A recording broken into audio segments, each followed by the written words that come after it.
Good evening and thank you for joining us. We begin tonight with a raucous and violent attempt to derail the Liberal leader.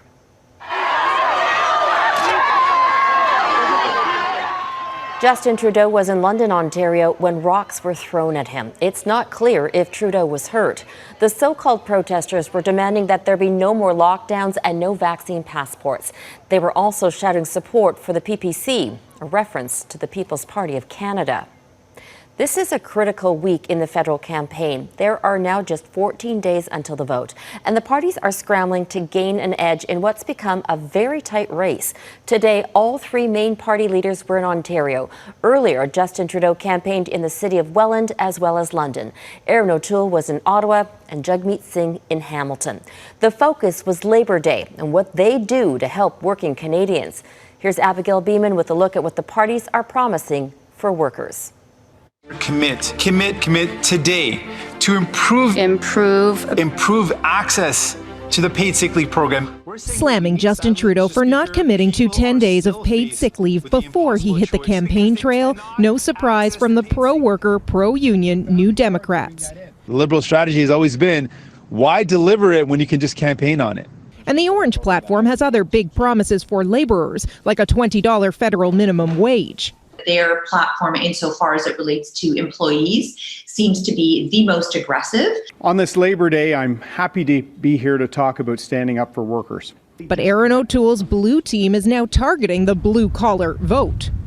We looked at all three platforms, and the emphasis may surprise you. Conservatives mentioned workers the most, Liberals just behind. That means the NDP come in last. You may also be surprised by overlap between all three party promises. Liberals and NDP both committing to 10 paid sick days. All three propose tax credits for construction workers or skilled trades if they have to move. Identical down to the dollar for Liberals and Conservatives, a $4,000 deduction. Those parties both promising to expand the Canada Workers' Benefit too for the most vulnerable. Both would make the payments quarterly. The Liberals say they'll help 1 million more people. The Conservatives say they'll double the amount to $2,800. How do you win those worker votes that Conservatives are now trying to target? Workers aren't fools. Until he comes forward with a costed platform, I'm not going to give his platform any credence. Justin Trudeau is also not giving any credence to the dozens of angry, profane shouters who continue to dog his campaign. Monday, he said protesters isn't the right term, calling them anti-vaxxer mobs who don't get to dictate how the country gets through the pandemic. Robin? Abigail Beeman in Brantford, Ontario. Conservative leader Erin O'Toole spent another day under fire over his position on gun control. His party's platform originally promised to undo a Liberal ban on certain firearms. But yesterday, O'Toole said he'd keep the ban if he were elected. And tonight, the party finally admits it's changed its platform. Our David Aiken is following the Conservative campaign for us. David?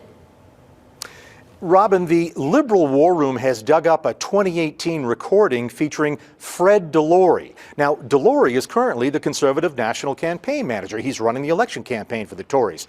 But in 2018, he was a registered lobbyist for the National Firearms Association, the NFA. Now, the NFA has fiercely opposed Liberal attempts to tighten gun laws. And in this recording, which the Liberals provided to Global News, Delory is making the case that the NFA needs to politically mobilize itself to defeat Liberal MPs. We're going to be building something here, a permanent structure within the NFA to really to give ourselves a much louder voice in the ridings as well, to make sure that politicians are hearing us loud and clear. Fast forward 2 years, and Delory is first managing Erin O'Toole's run for Conservative leader and is now running the National Conservative election campaign. But O'Toole says Delory did not formalize any relationship between the National Firearms Association and the Conservatives. There is zero quid pro quo. Delory, through a party spokesman, confirmed what his leader said and noted that he had severed his business relationship with the NFA more than 2 years ago, before the last election. On top of that, when it came time to endorse a candidate in the Conservative leadership race of 2020, the NFA did not endorse O'Toole. It endorsed Derek Sloan. But O'Toole may have trouble with some in his own caucus on this issue. Hours after O'Toole said Sunday that he would keep the Liberal restrictions in place, an incumbent Conservative running in a southeastern BC riding, Rob Morrison, said on Facebook, quote, "The Conservative position has not changed and is as it always has been. We will repeal the Liberal gun ban." O'Toole on Saturday said Morrison is incorrect. I'm the leader, and we will have an approach focused on public safety, focused on maintaining restrictions in place and having a review of our classification system that removes the politics from this. But O'Toole's flip-flop on guns is now ammunition for his opponents, who say he cannot be trusted. Canadians are beginning to know what those of us who watch him in the House have known for a long time about Aaron O'Toole, is that he'll say anything to try and get elected. David, the first English language debate is set for Thursday. What will you be watching for? And it's the only English language debate, Rob, and that's why it will be even more important than normal. Now, for this debate, O'Toole goes into it arguably as the front runner, and that's because he has run a pretty safe campaign. He's managed to move his party to the center, and it's going to be Justin Trudeau on the attack, trying to move O'Toole back out there to the right wing. And the Liberals will do that using some familiar wedge issues. Gun control will be one, abortion, two-tier health care. I expect that O'Toole is ready with some responses to brush aside those attacks.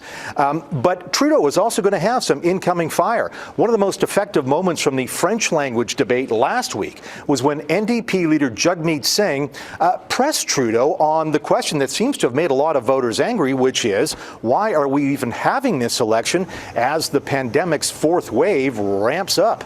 Robin?